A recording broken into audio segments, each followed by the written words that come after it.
I've been a funeral director at Myers Memorial in New Orleans for 13 years. Most of that time I work normal hours, daytime services, evening visitations. But sometimes you get late-night transports, bodies that need to be moved from hospitals or morgues after hours. It's part of the job. You go alone. You drive carefully. You bring them back. It's never bothered me before. The dead are just bodies. They don't move, don't speak, don't do anything except lie still under a sheet while you transport them from point A to point B. That changed on November 8th. The call came at 10:47 p.m. Charity Hospital. A body ready for pickup. Male, late 60s, natural causes. The family had selected our funeral home. Needed transport tonight so we could begin preparations in the morning for a Saturday service. I took the call.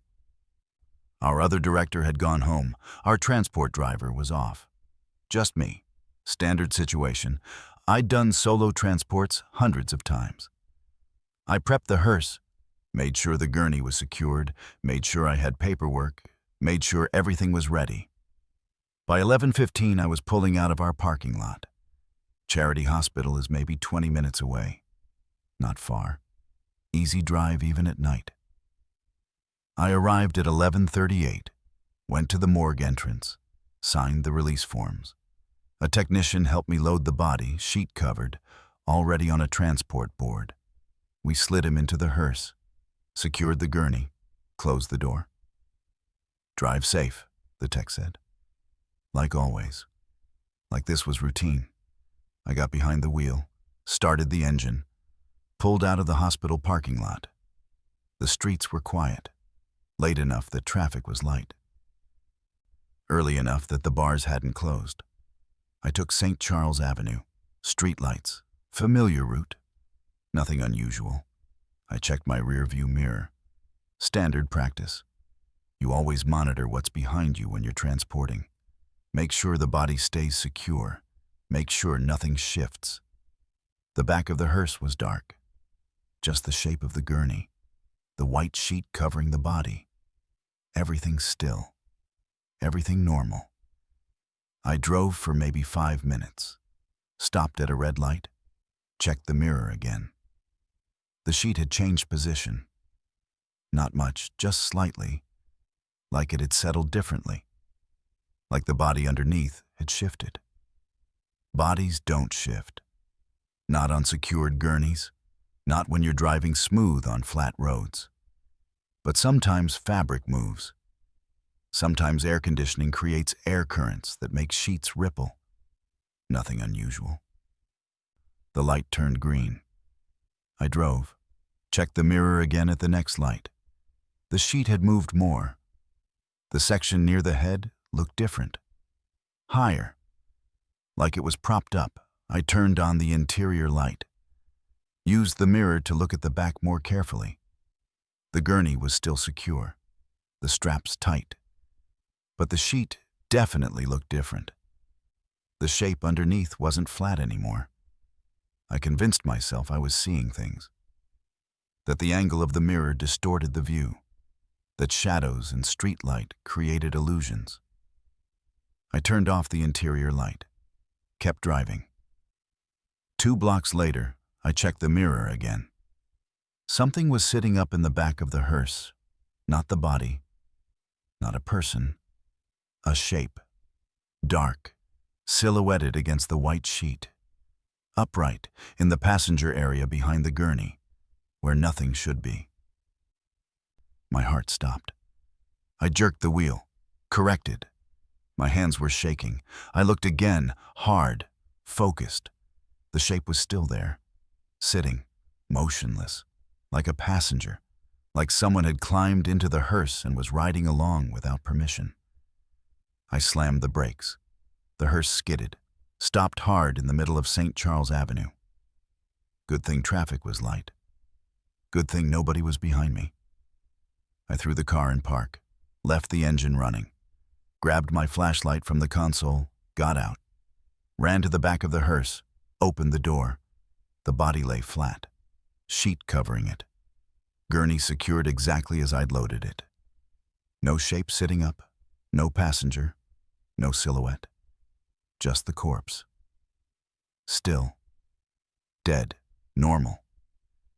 I shined my flashlight into the passenger area. Empty, just carpet and the gurney mounting. No place for anyone to hide. No space where a person could be. I checked the body, pulled back the sheet slightly. The face was peaceful. Gray. Dead. Eyes closed, mouth slightly open. The way bodies look. The way they're supposed to look. I stood there for maybe 2 minutes, breathing hard, trying to understand what I'd seen in the mirror, trying to make it make sense. A car honked, someone wanting to pass. I closed the hearse door, got back in, drove, kept checking the mirror.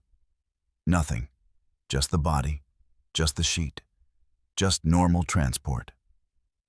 I arrived at Myers Memorial at 12:14 a.m., pulled into our garage, sat in the driver's seat for a moment. Hands still shaking, heart still pounding.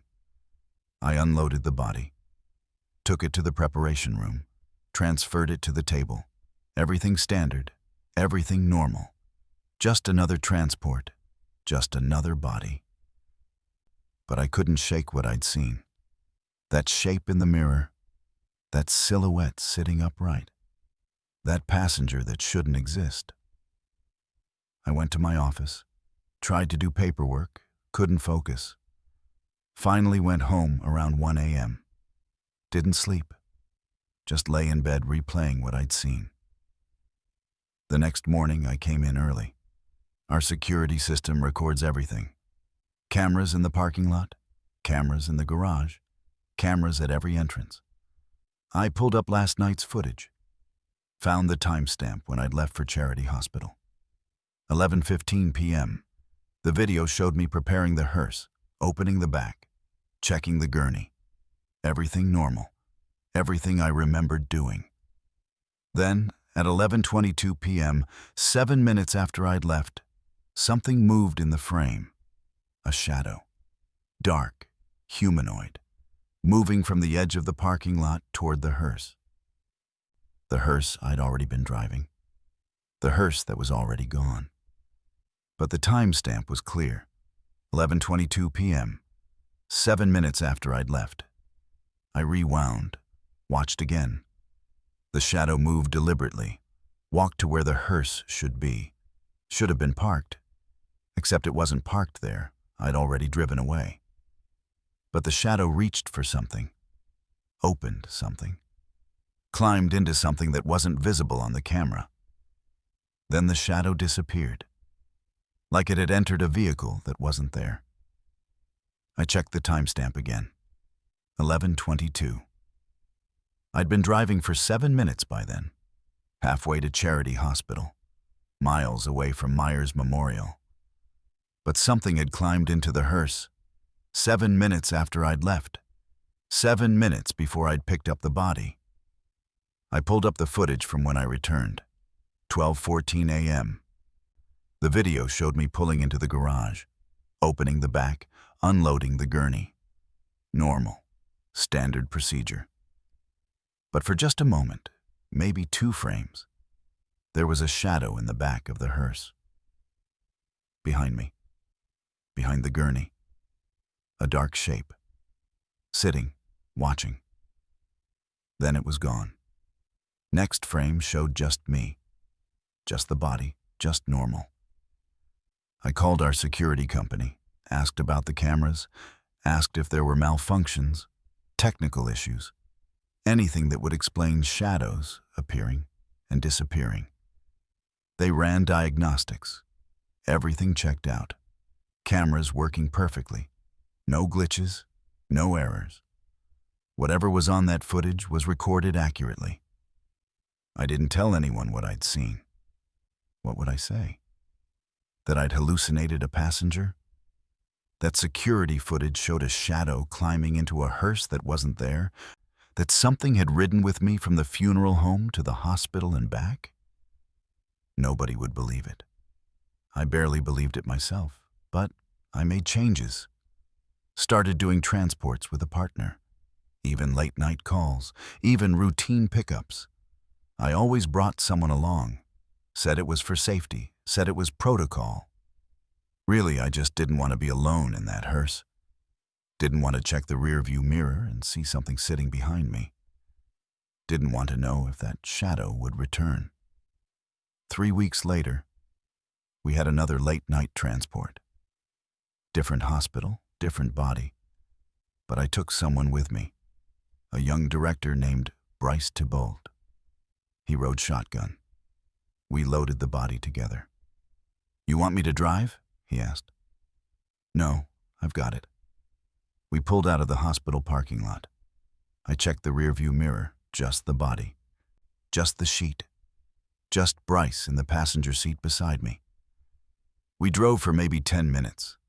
Bryce was looking at his phone. I checked the mirror again. There were 3 shapes in the hearse. The body on the gurney, Bryce beside me, and something behind the gurney, in the passenger area, sitting, watching. I kept driving. Didn't say anything. Didn't want Bryce to think I was losing it. Just watched that 3rd shape in the mirror, that shadow that shouldn't exist. It sat perfectly still, upright, like a person, like it belonged there, like it had paid for a ticket and earned the right to ride along. We arrived at Myers Memorial, pulled into the garage. I got out fast, opened the back door, just the body, just the gurney, nothing else. Bryce helped me unload.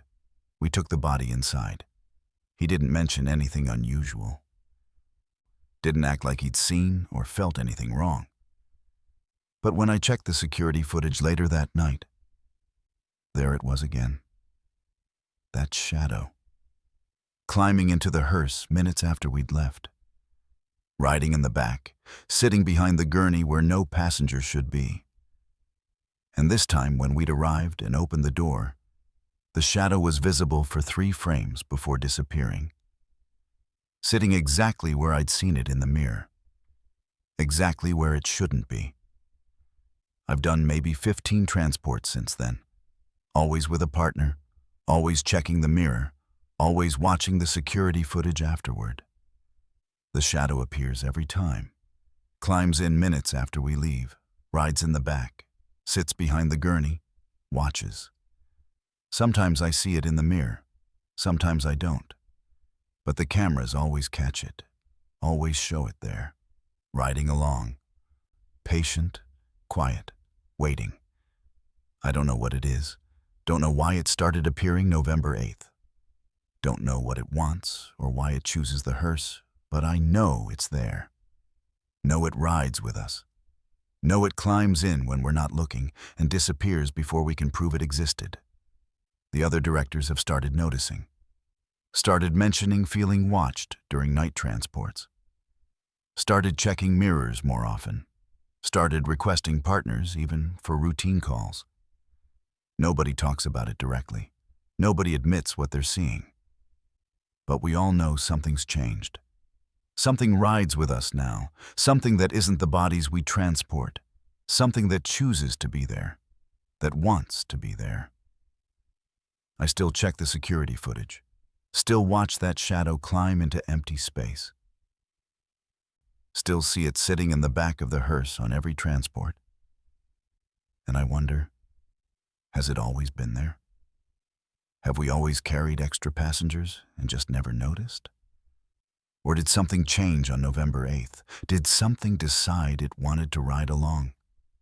Did something find its way into our hearse and decide to stay? I don't know. Probably never will. But I drive differently now. More carefully, more respectfully. Like I'm transporting 2 entities instead of 1. The body on the gurney, and the passenger behind it. The one that climbs in when we're not looking. The one that sits in darkness. The one that watches us work and never says a word. The one that's always there. In the mirror. On the cameras. in the back of the hearse, riding along to destinations we choose, for reasons only it understands. I've been a removal technician for Hartley & Sons Funeral Home in Chicago for 9 years. When someone dies in a hospital, nursing home, or private residence, I'm the one who comes to collect them. It's not glamorous work. You arrive, you transfer the body, you transport it to the funeral home. Professional, respectful, quiet. You see death in every form, expected deaths, sudden deaths, bodies that look peaceful, bodies that don't. After 9 years, you develop a kind of detachment, not coldness, just professional distance. You have to, otherwise the work breaks you. But some calls break through anyway. The dispatch came at 11:47 p.m. on a Thursday. Nursing home on the north side. Peaceful passing, natural causes, standard removal. My partner for the night was a new guy named Kyle Ramos. 3 weeks on the job, still nervous around bodies. Still treated every removal like his first. We arrived at Northbrook Care Center at 12:15 a.m. The night supervisor met us at the staff entrance, a tired-looking woman in scrubs. She'd done this before, knew the routine. 3rd floor, room 3114, Mr. Raymond Wolski, 86. Passed around midnight. Family's been notified. They'll come by the funeral home tomorrow. She handed me the death certificate, signed by the on-call physician. Time of death, 11:52 p.m. Cause, cardiac arrest, natural, expected. The kind of death that happens in nursing homes every day. We took the service elevator to the 3rd floor. Wheeled our gurney through the quiet hallways. Most residents were asleep. A few nurses worked at the station. Nobody paid us much attention. This was routine for them too. Room 314 was at the end of the hall. The door was closed. A handwritten note taped to it, awaiting transport. I knocked. Nobody answered. I opened the door. Raymond Wolski lay in the hospital bed. Thin, gray, mouth slightly open, arms at his sides. The sheet pulled up to his chest. A lamp in the corner provided dim light. Everything looked standard, expected, normal. Kyle stayed by the door. "You want me to get the gurney?" "In a minute. Let me verify first." I approached the bed, checked for a pulse at the carotid artery. Nothing. Checked the wrist, nothing. His skin was cool. Not cold yet. He'd only been dead for about 90 minutes. But definitely not warm, not alive. I pulled back the sheet to check for any medical devices, IVs, catheters, anything we'd need to remove before transport. Everything had already been disconnected, clean, ready for removal. "Okay," I said. "Bring the gurney." Kyle left. Came back with our stretcher. We positioned it beside the bed. This is the part that takes practice. Transferring a body from bed to gurney without being disrespectful, without being rough. We use a draw sheet. Slide it under the body. 2 people lift together. Smooth, professional. We got Raymond positioned on the draw sheet. Kyle grabbed one side. I grabbed the other. "On 3, I said. 1, 2, 3. We lifted. Transferred him to the gurney in one smooth motion. Covered him with our transport sheet. Secured the straps.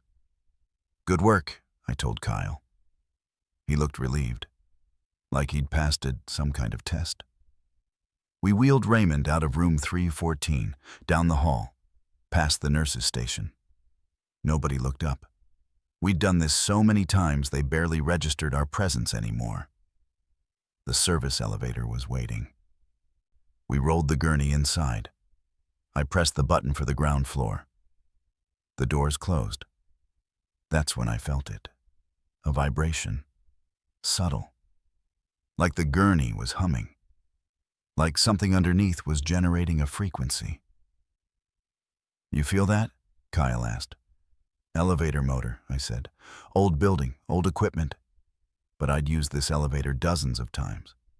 Never felt anything like this before. The vibration got stronger. I put my hand on the gurney rail.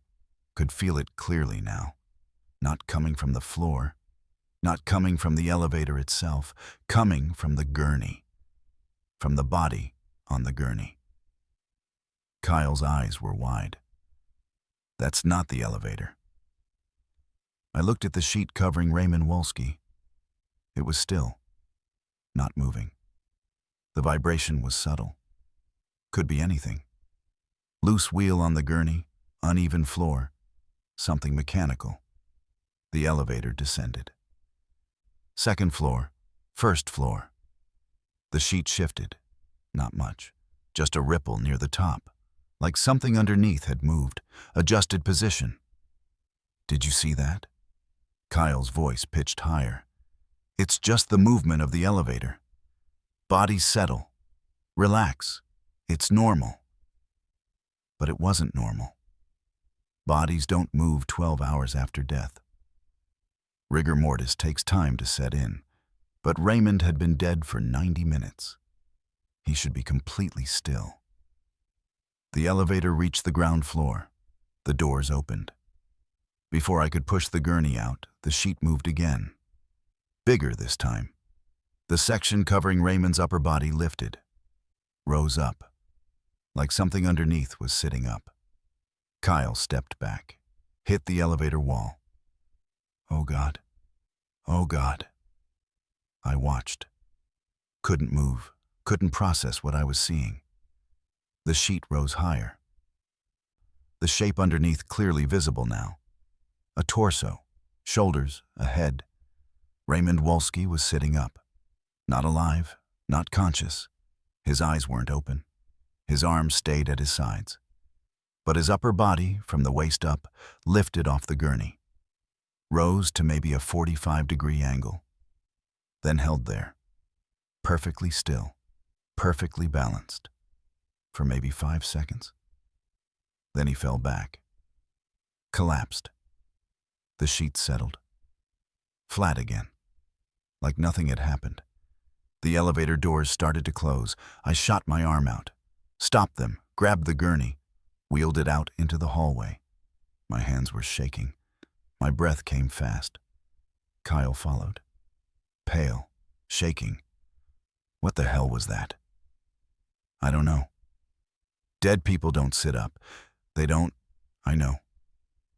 We stood in the empty hallway, staring at the gurney, at the sheet covering Raymond Wolski. He lay flat now. Still, normal, like a body should be. I reached out, touched the sheet where his chest would be, felt for warmth, for movement, for anything. The sheet was warm, not body temperature. Warmer than that. Like something underneath had been generating heat. Like energy had been burning. Like something had happened that required effort, exertion. Kyle was backing away. "I'm not getting in the van with that. I'm not. We have a job to do. The job doesn't include transporting bodies that sit up. That move, that..." "He's dead," I said. Tried to make my voice firm, authoritative. We confirmed death in the room. The physician confirmed it. He's been dead for over 90 minutes. What we saw was post-mortem muscle contraction, gas buildup, cadaveric spasm. It's rare, but it happens. I was reciting textbook answers. Trying to convince myself as much as Kyle. "That wasn't gas," Kyle said. "That was deliberate. That was..." "Help me get him to the van." We wheeled Raymond Wolski out to our vehicle. Loaded him, secured the gurney. I kept my hand on the sheet the entire time, waiting for it to move again, waiting for that vibration, for heat, for anything. Nothing happened. Raymond stayed still. Dead, normal.